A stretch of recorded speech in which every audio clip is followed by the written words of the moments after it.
Falënderimet dhe lavdrimet I takojnë vetëm Allahut xhallashanuhu, meritorit të vetëm të adhurimit dhe falënderimit të bashkët. Salavatet dhe selamet më të përzemërta qofshin mbi vullën e pejgamberisë, mbi pishtarin ndriçues që nxori njerëzin nga balët e ignorancës dhe përudhi atë në rrugën e vetme të drejtë të quajtur Islam, si dhe mbi të gjithë ata që ndjekin dhe do të ndjekin rrugën e tij deri në ditën e gjykimit. Vëllezër të nderuar, hulumtimi dhe zbritjes së Kur'anit është mjaft me rëndësi, sepse njohja e zbritjes së Kur'anit është themel I besimit se ky Kur'an është fjalë e Allahut xhallashanuhu. Po ashtu, njohja e zbritjes dhe mënyrës së saj është themeli që na bën neve të besojmë pejgamberin e Muhammedit sallallahu alaihi wasallam. Kur'ani famlar është fjalë e Allahut xhallashanuhu që u shpall Muhammedit sallallahu alaihi wasallam. Ky Kur'an u shpall gradualisht për 23 vjet. Zbritja e tij filloi në natën e Kadrit, ashtu siç na tregon ajeti kuranor, Estaizu billah, bismillah, inna anzalnahu fi lejlatil qadr. Ne e zbritëm atë Kur'anin në natën e Kadrit. Kjo natë e Kadrit ishte në muajin e Ramazanit. Bismillahirrahmanirrahim. شهر رمضان الذي أنزل فيه القرآن هدى للناس. Muaji I Ramazanit, në të cilin filloi të shpallet Kur'ani, që është udhërrëfyes për njerëz dhe sqarues I rrugës. Ajetet e lartëcituara neve na bëjnë të qartë se fillimi I shpalljes së Kur'anit aty Mushan ka qenë në muajin Ramazan, më saktësisht në natën e Kadrit. Atëherë para filloi shpallja e parë që I zbriti Muhammedit sallallahu alaihi wasallam. Por kjo shpallje e Kur'anit që filloi në natën e Kadrit, a zbriti apo fundoi me një herë atë natë kur filloi, apo zgjati një periudhë të caktuar kohore. Kur'ani nuk zbriti me një herë. Kur'ani famlar që shpall Muhammedit sallallahu alaihi wasallam gradualisht gjatë 23 vjetëve, më saktësisht gjatë 22 vjetëve e 5 muaj e disa ditë më tepër. Ndonjëherë shpalleshin 5 ajete, ndonjëherë 2, ndonjëherë 3. E kishte raste ku shpalleshin edhe sure të tëra, të kompletuara, si është shembulli I surës Al-Fatiha, Al-Ikhlas, An-Nasr dhe të tjera. Argument se Kur'ani zbriti gradualisht kemi edhe vetë ajet kuranor, ku Allahu xhallashanuhu thot: Estaizu billah, bismillah, wa Qur'anan faraqnahu litaqra'ahu 'ala an-nasi 'ala mukthin wa nazzalnahu tanzila. Ne ta shpallëm Kur'anin që e ndam pjesë për t'u lexuar atë njerëzve dalë nga dalë. Dhe ashtu e shpallëm atë, një pas një. Këti argumenti kuranor ja bashkangjisim edhe argumentin e sunnetit dhe historisë islame që dëshmon se Muhammedi sallallahu alaihi wasallam I ka ardhur shpallja kohë pas kohë, ajete pas ajetesh. Por, a thua ka diçka të rastësishme në këtë zbritje?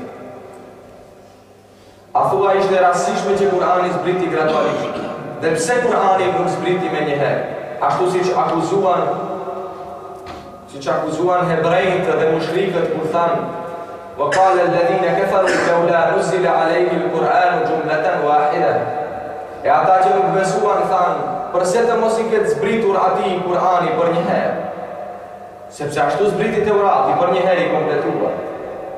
Ku qëndron pra shkaku se pse Kur'ani nuk zbriti me një herë, por zbriti gradualisht? Cila është urtësia që qëndron pas këtij vendimi të Allahut xhallashanuhu që këtë Kur'an të mos e zbrit ashtu siç e zbriti Teuratin, libër të mëparshëm, por ta zbrit atë gradualisht? Se padyshim që ka urtësi në vendim të Allahut xhallashanuhu, sepse është absurde të mendohet që diçka ka vendosur Allahu xhallashanuhu dhe në këtë të mos ketë urtësi. Pra, dhe qëllimi dhe tema jonë sot është t'i japim përgjigje kësaj. Pse Kur'ani zbriti gradualisht? Përgjigje në këtë pyetje na japin ajetet kuranore dhe duke filluar nga ajeti ku thot vazhdimi ajetit të cilën e cituam më parë. Wa qala alladhina kafaru lawla nuzila alayhi al-Qur'anu jumlatan wahida kadhalika linuthabbita bihi fuadak wa rattalnahu tartila. E ata që nuk besuan thanë: "Përse të mos I ke zbritur atij Kur'ani për një herë?" Ashtu, ne e zbritëm pjesë të Allahu xhallashanuhu, që me të forcojmë zemrën tënde, I thot Muhammedi sallallahu alaihi wasallam. dhe ne e solëm atë ajet pas ajet. Por që është ky përforcimi i zemrës të Muhammedi sallallahu alaihi wasallam, se na paraqitet si qëllim i parë i zbritjes së Kuranit gradualisht. Ne të gjithë dimë se Muhammedi sallallahu alaihi wasallam gjatë periudhës së pejgamberisë së tij është dashur që vazhdimisht të ballafaqohet me kundërshtime të mëdha prej mushrikëve, të përjetojë tortura dhe mundime të mëdha. Dhe pas tërë ati mundi dhe asaj pune që ai e bënte me aq elan të madh dhe që mundohej që njerëzit t'i udhëzojnë në rrugë të drejtë, kur shihte se rezultati i punës së tij nuk është askund, ai demoralizohej, ai zhgënjehej dhe frikohej se mos ai nuk e ka kryer ashtu siç duhet misionin e tij. Dhe atëherë, sa herë që ndodhte kjo, sa herë që Muhamedi sallallahu alaihi wasallam demoralizohej, aty e kishte shpalljen e Allahut dhe Lëshanuhu për t'ia përforcuar atij zemrën, për t'i thënë se ti je në rrugë të drejtë, se ti vetëm duhet të vazhdosh kështu. Wala tahzan alayhim, ti mos u bitullo për ata, mos u mërzit. Wa ma alayka illa al-balagh al-mubin, ti nuk ke për obligim gjë tjetër përposa të përcjellësh atyre. Mirë po ky Kur'an që u shpall gradualisht, ishte ajo mbështetje që i nevojitej atij, se sikur ky Kur'an të ishte shpallur për një herë. Gjatë tërë asaj periudhe 23 vjeçar, Muhamedi sallallahu alaihi wasallam do të përjetonte dhimbje të mëdha dhe demoralizim të madh. Mirë po sa herë që paraqitej një fije, një shkëndij e vogël e demoralizimit dhe mërzisë në shpirtin e Muhamedit sallallahu alaihi wasallam, aty ishte shpallja. Ja njëri prej shkaqeve sepse Kur'ani duhet të zbritte gradualisht dhe jo për një herë. Shkaku i dytë është lehtësimi në nxënjes së Kur'anit për mend dhe kuptimi i tij. Allahu Jalla në një ajet kuranor thotë: "Estaizu billah, bismillah. Huwa alladhi ba'atha fil ummiyina rasulan minhum yatlu 'alayhim ayatihi wa yuzakkihim wa yu'allimuhum al-kitaba wal hikmata wa in kanu min qablu la fi dalalin mubin." Ai është që prej arabëve të pashkolluar dërgoi pejgamber nga mesi i tyre që t'ua lexoi atyre ajetet e tij, t'i pastroi ata, t'ua mësoi librin dhe shariatin, edhe pse më parë ata ishin në një mundje të dukshme. Pra, vetë Allahu dhe Lëshanuhu tregon se populli arab ishte një popull i pashkolluar. Dhe sikur ky Kur'an, kështu siç e njohim ne të kompletuar, të zbritte për një herë, do të ishte absolutisht e pamundshme që ata ta nxjerrin përmendesh Kur'anin dhe të mësonin kuptimin e tij. Ja edhe një urtësi sepse Kur'ani zbriti gradualisht. Kur'ani zbriti gradualisht që ata të kenë mundësi ta mësojnë përmendsh, por jo edhe aq, jo vetëm aq, të mësojnë edhe kuptimin, komentimin e tij që Muhamedi sallallahu alaihi wasallam jepte për atë sa herë që zbriti. Nga kjo muslimanët mësuan edhe diçka tjetër. Mësuan si të mësojnë. Ata e mësuan atë që ne e quajmë arsim gradual. Të mësohen gjërat hap pas hapi, shkallë pas shkallë. Jo të gjitha për një herë. Këtë u mësoi zbritja e Kur'anit. Këtë traditë e patën sahabët në mësimin e tyre, e vazhduan tabiinët. Transmetohet nga Bejhekiu në Shu'abil Iman, nga Umar ibn Khattabi se ka thënë: mësoni Kur'anin nga 5 ajete, 5 nga 5. Kjo zbritje e Kur'anit ashtu siç zbritte 5 ajete me një herë, 2, 3, 4. I mësojnë muslimanët se gjërat në jetë nuk mësohen për një herë, se gjërat mësohen hap pas hap. Ja edhe një urtësi tjetër e zbritjes së Kur'anit gradualisht. Kjo ishte e dytë. Shkaku i tretë është et-tashri'a, gradualizimi në ligjvënë. Allahu Gjellëshanuhu ka caktuar që rregullimi i shoqërisë të bëhet në mënyrë graduale, sepse nuk është e mundur që një shoqëri e prishur dhe e degeneruar të shndrohet brenda ditës dhe natës në një shoqëri të mirë dhe të drejtë, në një shoqëri të përkryer.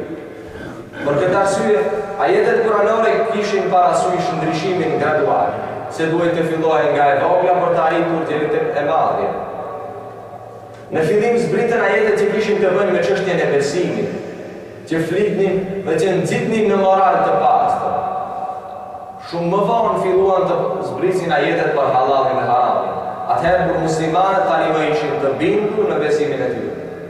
Këtë të vërteton edhe thënia e Aishës radiallahu anha, e transmetuar nga Buhariu, ku ajo thotë: prej ajeteve të para që kanë zbritur në Kur'an ishin suret që flitnin gjerësisht e që përmbanin ajetet e xhennetit dhe xhehenemit. Ndërsa kur njerëzit pranuan Islamin, atëherë zbritën ajetet e halalit dhe haramit. Sikur prej fillimit të kishte zbritur ky Kur'an, kështu siç është i kompletuar, me të gjitha halalet dhe haramet që janë në të, absolutisht nuk do të pranonte Islamin askush, apo një numër shumë tepër i vogël. Sepse po tu thoje të gjithëve që në fillim ti e ke ndaluar alkoolin, e ke ndaluar zinan, e ke ndaluar kamatën dhe ti gjitha këto turraditësh, do të ishte shumë bare madhe për ta. Mirë, po atyre nuk u tha që në fillim. Atyre në fillim u tha vetëm të besonin Allah. Pastaj kur besimi i tyre arriti nivelin e lumit, atëherë u publikua. Shembull më konkret, e kemi mënyrën se si Kur'ani dhe Allahu Gjellëshanu e ndaloi alkoolin. Ajeti i parë që zbriti në lidhje me alkoolin ishte Esta'inu billah bismillah. Yes'alunaka 'anil khamri wal maisir. Qul fihima ithmun kabirun wa manafi'u lin-nas. Wa ithmuhuma akbaru min naf'ihima. Të pyesin ty o Muhammed për verën dhe biçosin. Thuaj, që të dyja janë mëkati i madh. Ka dobi në to për njerëzit, mirë po dëmi i tyre është më i madh se dobi. Dhe është fakt se edhe në verë, edhe në biços ka dobi nga ndonjë aspekt. Verën për shembull ka dobi te njeriu që shet dhe që bën tregtime të. Nga ana tjetër, tek biçosi ka dobi për atë që fiton. Ka humbje për shumicën që humbin në biços, por ka dobi për atë që fiton. Mirë po thotë Allahu Gjellëshanu, dëmi i tyre është shumë më i madh, pa krahasuar shumë më i madh se sa dobia e tyre. Dhe kështu kur zbriti ky ajet kuranor, atëherë ato muslimanë që ishin më të vendosur, pa u thënë Allahu Gjellëshanu largojuni prej alkoolit dhe prej biçosit, prej verës dhe prej biçosit, ata vetveti u larguan duke parë arsyeshëm se këtu pas ka më shumë dëm se sa dobi. Mirë po një shumicë tjetër, një 88% është tjetër, vazhdoi ta konsumoj verë dhe të luaj biços.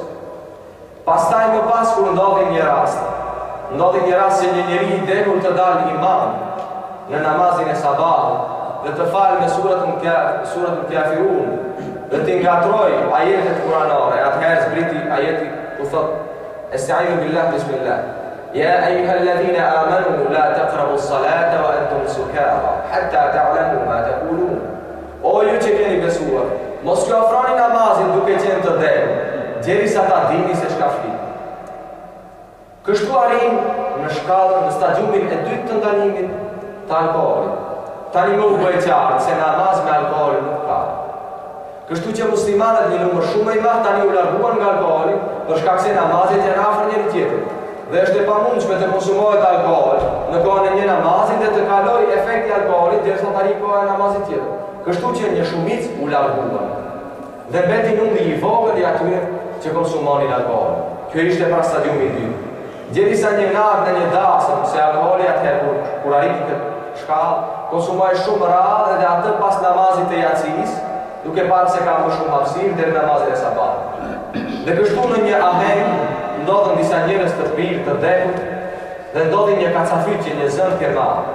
Dhe si rezultati i kësaj, atëherë u bë e përshtatshme dhe Allahu Gjellëshanu u zbriti ajetin kuranor që përfundimisht do të ndalonte konsumimin e alkoolit. Wallahu thot: Esta'inu billah bismillah. Ya ayyuhalladhina amanu إنما الخمر والميسر والأنصاب والأزلام رجس من عمل الشيطان فاجتنبوه لعلكم تفلحون. O ju që besuar, s'ka dyshim se vera, bigjozi, idhujt dhe hedhja e shigjetës për fallë janë vepra të ndyta nga shejtani. Pra, largohuni prej tyre që t'jeni të shpëtuar. Kështu arriti deri në ndalimin e alkoolit absolut, një haram i pastër. Edhe këtu shohim urtësinë e tretë me radhë që e përmendëm, sepse Kur'ani u desh të zbritte gradualisht. Sepse Kur'ani nuk zbriti për një herë, pra ishte gradualizimi në ligjvënie, që gjërat të vehen në ligj dal nga dal, pak nga pak. Urtësia e katër, sepse ky Kur'an zbriti gradualisht, është ecja baraz me ndodhim. Zbritja e Kur'anit gradualisht ndihmonte dhe mundësonte zgjidhjen e çështjeve më në rastin kur ndodhshin. Se si kur të zbritte Kur'ani i kompletuar, kur do të ndodhte rasti konkret, nuk do të dinim ta lidhnim se cili ajet i përket këtij rasti. Mirë po kështu kur zbritte gradualisht Kur'ani, ai ecte baraz me ndodhim. Shembull për këtë e kemi vdekjen e Abdullah ibn Ubej, selulit, kokës e munafikëve. Kur vdiq ai Muhamedi sallallahu alaihi wasallam, u thirr që të shkonte në xhenazën e tij. Dhe ai u ngritë dhe shkoi. Kur mori të ngritet, Omeri radiallahu anhu i tha pejgamberit sallallahu alaihi wasallam: "A edhe armiku të Allahut që ka thënë kështu dhe filloi të radhis fjalët e Abdullah ibn Ubej, ti shkon në xhenazë?" Atëherë Muhamedi sallallahu alaihi wasallam tha: "Mua më është dhënë liria e zgjedhjes. Më është thënë: Istaghfir lahum aw la tastaghfir lahum. In tastaghfir lahum 70 marratan falan yaghfir Allahu lahum." Në Kur'an thuhet: kërko falje për ta ose mos kërko, pra, a ludohet për munafikët, kërko falje ose mos kërkoj, thot Allahu pejgamberit për munafikët, është e njëjtë. Edhe nëse kërkon falje për ta 70 herë, atyre nuk u falet, por shta pejgamber, si u përgjigj Omeri, i tha: sikur ta dija se nëse lutem më shumë se 70 herë, do t'u falet, unë do t'isha lutur. Mirë po më pastaj, tregon Omeri radiallahu anhu, thot, nuk kaloi shumë kohë dhe zbritën këto dy ajete. La tusalli ala ahadin minhum mata abadan wala taqum ala qabri. Allahu jalla shanuhu thot, pastaj zbrit ajeti ku e ndalon shkuarjen në varrim të munafikëve dhe thot: dhe asnjëri prej tyre kur të vdesin mos u fal namazin, i drejtohet Muhamedit sallallahu alaihi wasallam. Kur e as mos shndro pranë varrit të tij. Ja pra edhe një urtësi që kjo të ndodhë, të jetë Kurani dhe shbritja e tij të ecë baras me ndodhin që ndodhin në atë kohë. Urtësia e katërt dhe urtësia e pesë, të cilën unë e quaj më vitale dhe më të rëndësishme, është argumentimi i qartë përmes zbritjes së Kuranit gradualisht se ky Kur'an është fjala e Allahut dhe jo fjala e njeriu. Po si zbritja e Kuranit gradualisht argumenton se ky Kur'an është fjala e njeriu dhe zbritja e tij për një herë nuk mund të argumentoj këtë. Është shumë interesant. Të marrim një shembull. Kurani ka zbritur nga 2 ajete, nga 3 ajete, nga 5 ajete. Ajetet nuk kanë zbritur ashtu siç i kemi të radhitura ne sot. Po në fillim kanë zbritur ajetet e surës Alaq, që janë diku në pjesën e fundit, janë në xhuzin e fundit të Kuranit. Ato ishin shpallje e parë. Diku do ndonjë ajet që është në pjesën e parë të Kuranit ka zbritur në fund. Dhe përsëri këta kur kompletohen, Kurani del kuptim plot. Që është e pamundshme për njeriu. Le të marrë një njeri dhe të shkruaj jo më shumë, jo një libër, një tregim. Dhe le të thotë: tani në fillim do ta shkruaj përfundimin e këtij tregimi. Dhe le të shkruaj përfundimin. Pastaj le të kthehet: tani do ta shkruaj fillimin. Le të shkruaj këtë fillim një ditë tjetër të nesërme, le ta shkruaj fillimin, dhe të pas nesërme le ta shkruaj mesin apo zhvillimin e atij tregimi. Dhe le ta lexojë, a ka ndonjë lidhje, a ka ndonjë fije lidhje mes asaj që ka shkruar ditën e parë, ditën e dytë dhe ditën e tretë. Absolutisht nuk ka lidhje. Kurani kështu zbriti në fillim ajo që ishte në fund, zbriti në mes një pjesë, në fillim një pjesë, të gjithë kështu të përzira. Dhe përsëri kur u dha formula e radhëtjes që ja tregonte Allahu subhanahu Muhamedi sallallahu alaihi wasallam, ajo përsëri u kthye në një libër kuptim plot. Me lidhshmëri secili ajet pas secilit ajet. A nuk argumenton kjo shumë qartë, tepër qartë dhe pa nevojë për komentime, se ky Kur'an nuk është tjetër përpos se fjala e Allahut xhallahu shanhu. Këtë na thotë edhe Allahu xhallahu shanhu në ajet kuranore, do thotë: "Estaizu billahi bismillah. Kitabun uhkimat ayatuhu thumma fussilat min ladun hakimin khabir." Ky është libër ajetet e të cilit janë të radhitur në mënyrë të përsosur. Njëkohësisht janë të shkoqitur nga i dishmi të gjitha çështjeve në hollësi. Kjo lidhshmëri mes ajeteve dhe sureve është argument mjaft i madh, tepër i madh, se Kurani është fjala e Allahut xhallahu shanhu. Sepse sikur kishte qenë fjala e njerëzve, ne siç thamë më parë, do të gjenim në të kundërshtime të mëdha. Edhe këtë na thot Allahu. U thot: "Estaizu billahi bismillahir rahmanir rahim. ولو كان من عند غير الله لوجدوا فيه اختلافا كثيرا." Sikur ky Kur'an të mos ishte prej Allahut xhallahu shanhu, të ishte prej dikujt tjetër, do të gjeni në të kundërthënie shumë të mëdha, sepse absolutisht për njeriu është e pamundur të shkruajë një libër kështu në mënyrën se si zbriti Kur'ani dhe në fundit kuptim plot. Pra kjo zbritje gradualisht nuk është as pak e rastësishme, por është shumë me qëllim, si çdo punë që Allahu xhallahu e bën, se Allahu xhallahu asgjë nuk bën kot. Ai është i gjithdijshëm. Dhe për këtë ai e zbriti Kur'anin në mënyrë graduale, për të vërtetuar se ky Kur'an është fjala e Allahut xhallahu. I pam pra urtësitë e zbritjes së Kur'anit gradualisht. Qëllimi i kësaj teme ishte që ne, edhe pse të gjithë jemi musliman dhe kemi të qartë, të forcojmë bindjen se ky Kur'an është fjala e Allahut dhe të kuptojmë se sa ka vlerë Kur'an. Të kuptojmë se sa me fat jemi ne që Allahu na zgjodhi të jemi ummet që këtë Kur'an do ta kemi udhëzues në këtë botë dhe ndërmjetësues në botën tjetër. Të kuptojmë vlerën e këtij libri, kaq të madh, mrekulli, mu'jize. Dhe të fillojmë që të zbatojmë atë që është shkruar në të. Sepse ky Kur'an që neve na është shpallur, nuk na është shpallur për ta mbajtur në vitrinë, që të pluhuroset, por ky Kur'an është shpallur që të lexohet, që të studiohen dispozitat e tij dhe që të veprohet me të. Ishte kjo e tëra që kisha të them për sot.